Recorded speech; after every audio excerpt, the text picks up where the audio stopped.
April 8, 1943. 27,000 feet above occupied France, German fighter pilots looked down and laughed. Rising slowly beneath them were enormous American aircraft, struggling for altitude in the thin, clear air. To seasoned Luftwaffe aces who had fought across Poland, France, Britain, and Russia, these new American fighters looked absurd. Too large, too heavy, too slow. The German pilots jokingly called them flying milk bottles, fat machines pretending to be fighters. What they did not realize that morning was that they were witnessing the arrival of the aircraft that would break the Luftwaffe's back. The aircraft was the Republic P-47 Thunderbolt, the heaviest single-engine fighter ever built. Powered by a massive Pratt & Whitney R2800 radial engine producing over 2,000 horsepower, the Thunderbolt weighed nearly 7 tons when fully loaded. Its barrel-shaped fuselage, oversized propeller, and thick wings made it look more like a bomber than a fighter. To German pilots used to sleek Messerschmitts and Focke-Wulfs, the P-47 appeared clumsy and outdated before it ever fired a shot. The early combat encounters seemed to confirm German confidence. In turning fights, the Thunderbolt could not match the agility of the Bf-109. In climbs, it struggled at lower altitudes. Luftwaffe pilots attacked from below, forcing American pilots into engagements. The P-47 was never designed to win. In its first weeks over Europe, Thunderbolt units suffered losses with very few confirmed kills. Even British pilots quietly questioned whether the Americans had chosen the wrong aircraft. But something important was being overlooked. The Thunderbolts that were shot down absorbed staggering amounts of damage before falling. Aircraft returned to base, riddled with cannon holes, shredded control surfaces, and engines hit repeatedly yet still running.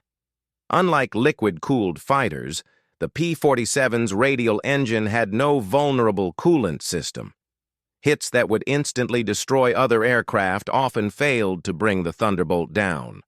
More importantly, when a P-47 managed to get its guns on target, the results were devastating. 8 synchronized .50 caliber Browning machine guns filled the sky with an uninterrupted stream of fire. With over 3,400 rounds of ammunition and a combined rate of fire exceeding 6,000 rounds per minute, the Thunderbolt could pour concentrated destruction into a target for over 30 seconds. At convergence range, the bullets formed a dense wall of steel that no fighter could survive. The turning point came in the summer of 1943. American pilots began to understand that survival in the P-47 required abandoning traditional dogfighting. Instead of turning, they learned to dive. Instead of climbing in spirals, they used raw speed and altitude. From high above the German formations, Thunderbolts rolled inverted and plunged downward, converting weight into unstoppable momentum. In these dives, nothing the Luftwaffe flew could catch them.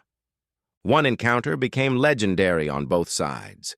Lieutenant Robert S. Johnson, flying a damaged P-47 after a brutal attack, absorbed the full ammunition load of a German Focke-Wulf 190 at close range. Cannon shells tore through his aircraft, shattering the canopy and disabling controls. Yet the Thunderbolt stayed in the air.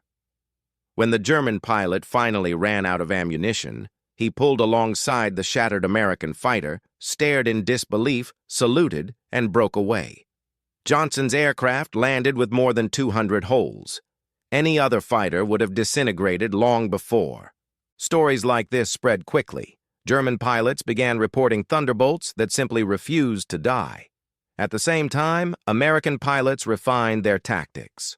Using altitude advantage, they struck once with overwhelming firepower and climbed away before German fighters could respond. The Luftwaffe soon learned that being caught in a Thunderbolt's gun convergence was not combat. It was execution. By late 1943, the Thunderbolt's reputation had changed completely. German intelligence reports noted its exceptional strength, high-altitude performance, and terrifying firepower. The arrival of improved variants with paddle blade propellers increased climb performance dramatically, eliminating many of the aircraft's early weaknesses. The deep, thunderous roar of the P-47's propeller became a sound German pilots learned to fear. As American escort missions pushed deeper into Germany, Thunderbolts protected bomber formations with brutal efficiency. Twin-engine German bomber destroyers were shredded in seconds. Veteran aces with hundreds of combat missions were shot down without warning. Even the most experienced pilots found themselves helpless against attacks from above by aircraft diving faster than physics seemed to allow. Then came 1944, and the Thunderbolt revealed its second role. Fitted with bombs, rockets, and reinforced armor, it became the most destructive ground attack aircraft of the war. Columns of trucks vanished in seconds. Tanks burned under repeated strafing runs. Railways, bridges, and supply depots were systematically erased from daylight movement. German troops learned that the sound of approaching thunderbolts meant immediate death. On D-Day, hundreds of P-47s filled the skies over Normandy. German fighters attempting to reach the beaches were destroyed almost instantly.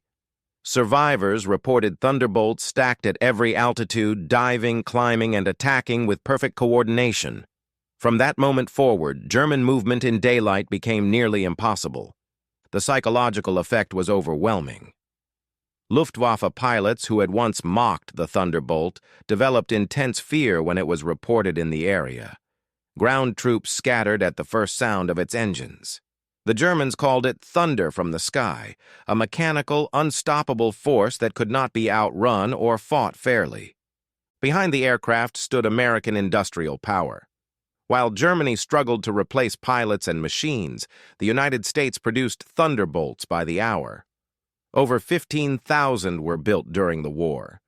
Pilots arrived with hundreds of training hours, supported by endless fuel, ammunition, and spare parts. Losses were replaced in days. Germany could not compete with this scale. By 1945, the Luftwaffe was effectively finished. Fuel shortages grounded aircraft. Veteran pilots were gone. New pilots entered combat with minimal training and almost no chance of survival. Thunderbolt units dominated the skies from ground level to extreme altitude. Even German jet fighters fell victim when caught during takeoff or landing. After the war, former German aces admitted their mistake. They had laughed at the Thunderbolt because they misunderstood it. The Americans had not built a European fighter. They built an American one, designed for survivability, firepower, and mass production. In a war of attrition, that philosophy proved unbeatable. The P-47 Thunderbolt entered combat as a joke and ended the war as an executioner.